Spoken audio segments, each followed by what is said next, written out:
I'll try not to make this video more morbid than it has to be.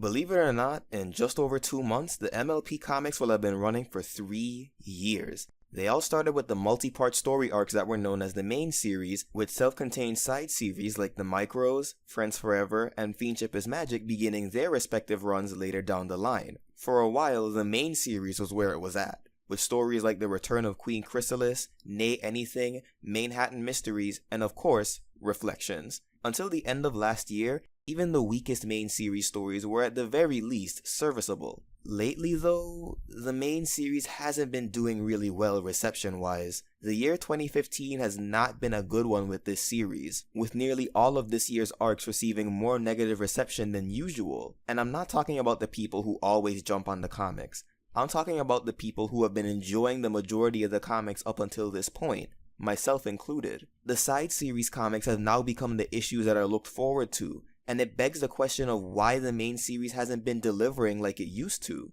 So why don't we look back at the main series comics that were released this year and see how the series has done. The Root of the Problem arc was released in January and March, with February being skipped because of a shipping delay. While the idea of a hidden society of deer was fascinating, the story quickly devolved into an environmental storyline, which is rarely ever done well. Granted, it wasn't as bad as the arc that came before it, but it was still pretty bad. What makes this even more of a sting, especially for me, was that this arc was done by Katie Cook and Andy Price, who have written some of the strongest arcs in the series, and yes, this is an excuse to mention Reflections again. So, in the wake of that disappointment, we got the single-issue wrestling comic the following week. Compared to the other issues that were released this year, it was good, but on its own, it was just average, and it probably would have been better suited as an issue of Friends Forever. After taking a month-long break for the Fiendship is Magic series, the main series returned with the Ponyville Days arc for May and June, which dealt with the conflict over what was counted as the first building in Ponyville, Sweet Apple Acres or the rich family's first shop. So we get another political story, cause it worked out so well in the Western arc. Granted, it wasn't as bad, and the conflict had a good start and a decent resolution, but when the conflict began to escalate, then the story encountered some problems.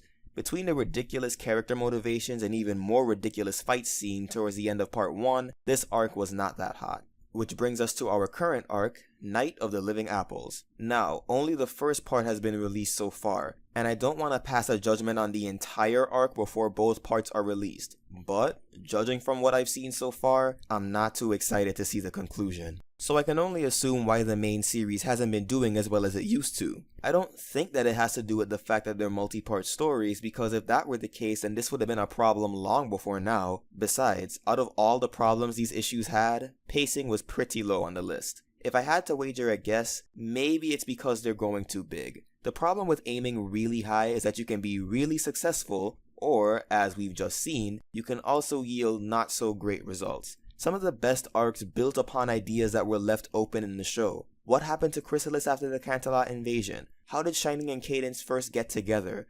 What's Trixie been doing since Magic Duel? What does Big Mac think of the world around him? Maybe the main series is going too far out there this year, especially with the Living Apples arc. But again, this is all speculation. The last arc of the year will be Siege of the Crystal Empire, which starts in September. And I've got a pretty good feeling about it since it seems to be building off of a previous comic that was pretty well done, and that comic built upon the origin of Sombro, which had been previously left open to interpretation. Not only that, but this is going to be the first 4-part arc that we've gotten in over a year. While I'm a little cautious about this, I still think that this arc has a good chance of finishing this year on a good note for the main series. While it hasn't been doing that well lately, I think this is a great chance for it to bounce back and lead into the new year with its best foot forward. So now I turn the discussion to you guys.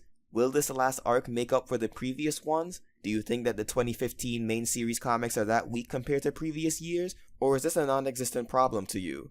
Let me know in the comments below or hit me up on Tumblr. And consider supporting me on Patreon or commissioning me for art via PayPal. Until next time, keep it sketchy, folks.